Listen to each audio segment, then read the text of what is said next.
दिगंबरा दिगंबरा श्रीपादवल्लभ दिगंबरा. जय गुरुदेव दत्त. नमस्कार बंधू भगिनींनो, आजच्या या खास व्हिडिओमध्ये आपण दत्त जयंती निमित्त एक अतिशय दिव्य आणि पवित्र माहिती जाणून घेणार आहोत. सध्या सर्वत्र गुरुचरित्र पारायण सुरू आहे. अनेक दत्त भक्त, भाविक व श्रद्धावान मंडळी घराघरात आणि मंदिरामध्ये, केंद्रामध्ये पारायण करून स्वतःला पुण्य संचय प्राप्त करून घेत आहेत.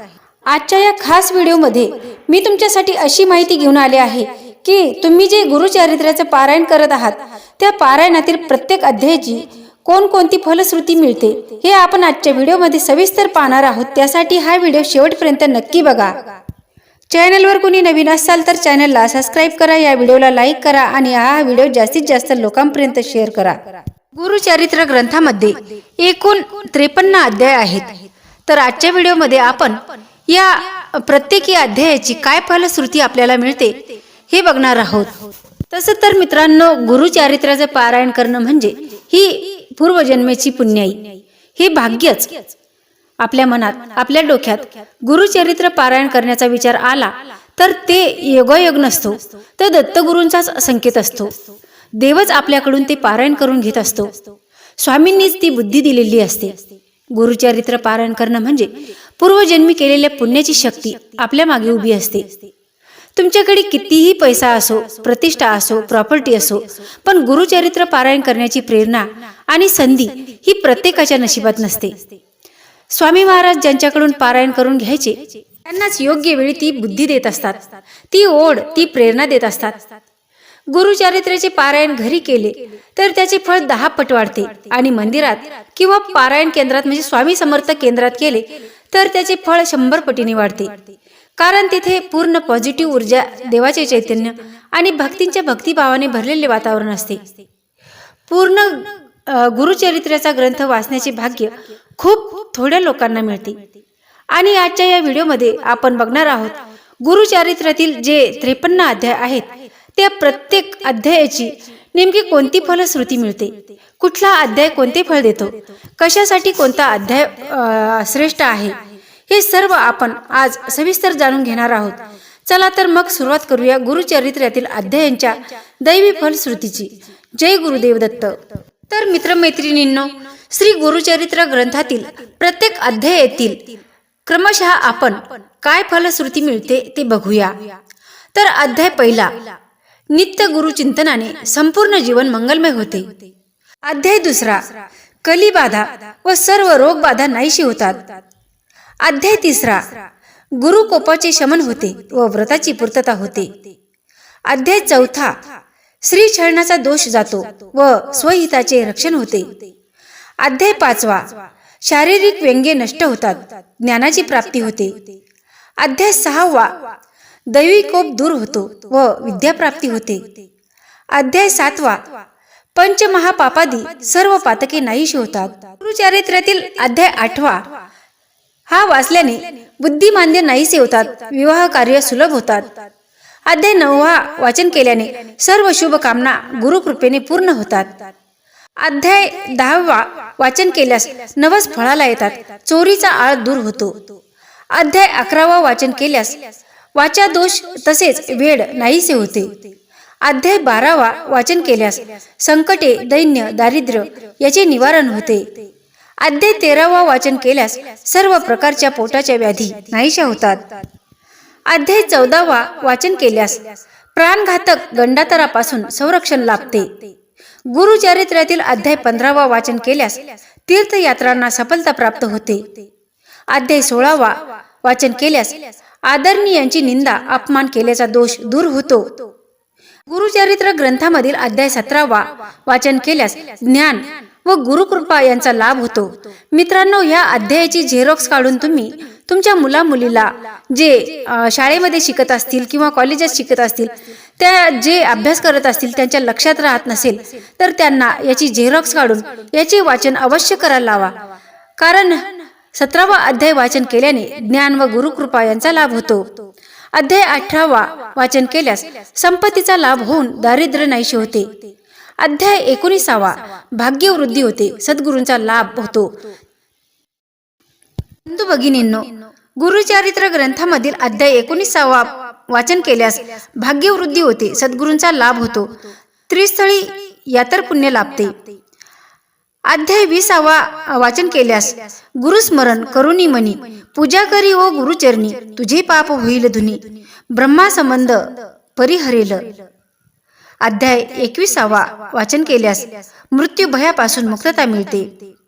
या ग्रंथामधील अध्याय 22 वाचन केल्यास वाहनजपण दूर होते, बाळ बाळंतीणीला चांगले दूध येते. गुरुचरित्र ग्रंथामधील अध्याय 23 वाचन केल्याने पिचास बाधा नष्ट होते, राजमान्यता प्राप्त होते. अध्याय 24 वाचन केल्यास भ्रम व वैचारिक गोंधळ दूर होऊन मनशांती लाभते. बंधू भगिनींनो, गुरुचरित्र ग्रंथामधील अध्याय 25 वाचन केल्यास अपात्र लोकांचा संपर्कात त्यांचे दुष्परिणाम टळतात.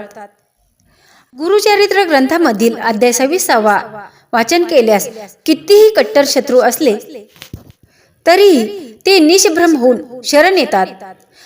बंधू भगिनींनो, गुरुचरित्र ग्रंथामधील अध्याय 27 पठन केल्याने गर्व नष्ट होऊन चित्त शुद्ध होतात, विज्ञानाचा छळ दोषांची निवृत्ती होते. अध्याय 28 वाचन केल्यास वाईट कर्माचे दोष दूर होतात, सतप्त सापडतो. अध्याय 29 वाचन केल्यास श्रीछल दोष वासना दोष दूर होऊन पवित्र लाभते. अध्याय 30 वाचन केल्यास कुमारिकांना इच्छित पतीची प्राप्ती होते, सौभाग्य वृद्धी होते. अध्याय 31 वाचन केल्यास पतीवर येणारे कितीही मोठी विघ्न असले तरी ते टळतात. अध्याय 32 वाचन केल्यास वैधव्याचे दुःख टळते अथवा सुसह्य होते. मैत्रिणींनो, अध्याय 33 वाचन केल्यास वचनभंग व व्यभिचार दोष दूर होऊन सद्गती लाभते.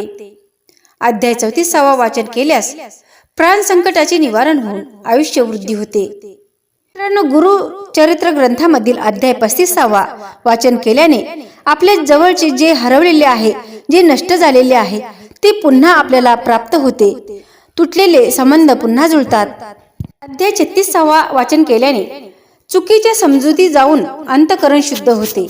अध्याय 37 वाचन केल्याने मूळ बुद्धी नष्ट होऊन योग्य ज्ञान व ब्रह्मप्राप्ती होते. अध्याय 38 वाचन केल्याने निंदा करणारे शरण येतात, अन्नपूर्णा नित्य प्रसन्न राहते. या ग्रंथामधील अध्याय 39 याचे वाचन केल्यास सद्गुरूची प्राप्ती होऊन योग्य मार्ग सापडतो. अध्याय 40 वाचन केल्यास कुष्ठरोग नाहीसा होऊन शरीर निकोप होते. अध्याय 41 वाचन केल्यास सद्गुरूंची प्राप्ती होऊन योग्य मार्ग सापडतो. अध्याय 42 वाचन केल्यास विद्या व फलाची प्राप्ती होऊन कर्तबगारीला यश येते. अध्याय 43 वाचन केल्यास गर्व व क्रोध नाहीसा होऊन ऐश्वर्याची प्राप्ती होते. अध्याय 44 वाचन केल्यास मनातील भ्रम दूर होऊन योग्य मार्ग लाभतो. बांधवांनो, गुरुचरित्र ग्रंथामधील अध्याय 45 वाचन केल्यास कुष्ठरोग नाहीसा होतो, गुरुनिष्ठ सफल होते आणि बुद्धी वाढते. अध्याय 46 वाचन केल्यास चिंताची स्थिरता लाभते आणि ज्ञानाची प्राप्ती होते. अध्याय 47 वाचन केल्यास पक्षपाताचा दोष नाहीसा होऊन समत्व बुद्धी प्राप्त होते. अध्याय 48 वाचन केल्यास गुरुनिष्ठेस विपुल समृद्धी प्राप्त होते आणि विघ्न टळते.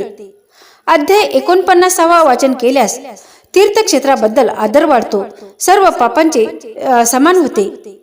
अध्याय 50 वाचन केल्यास ग्रंथी रोग त्वचा रोग नष्ट होऊन शरीर सुख लाभते.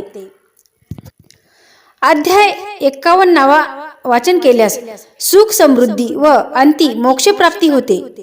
अध्याय 52 वाचन केल्यास श्रद्धेला चांगली फळे येतात व संपूर्ण ग्रंथ वाचनाचे फळ मिळते. आणि मित्रांनो, 53 अध्याय असा आहे, पूर्ण पारायणाचे फळ या 53व्या अध्यायात आपल्याला मिळत असते. बंधू भगिनींनो, आज आपण गुरुचरित्राच्या 53 अध्यायाची फलश्रुती किती दिव्य, किती अनोखी आहे हे समजून घेतलं. प्रत्येक अध्याय हा गुरुदेव दत्त यांचा आशीर्वाद, तर प्रत्येक फलश्रुती ही आपल्या जीवनाला दिशा देणारी दिव्य शक्ती आहे. पारायण करणं ही फक्त पूजा नाही, हा स्वामींशी जोडला जाणारा, दत्त महाराजांशी जोडला जाणारा अंतःकरणाचा सेतू आहे. आणि तुमच्या मनात पारायण करण्याची इच्छा आली आहे, म्हणजे स्वामींनीच, दत्त महाराजांनीच तुम्हाला हाक दिली आहे. त्यांच्या कृपेनेच तुमच्याकडून हे पुण्य कार्य घडत आहे.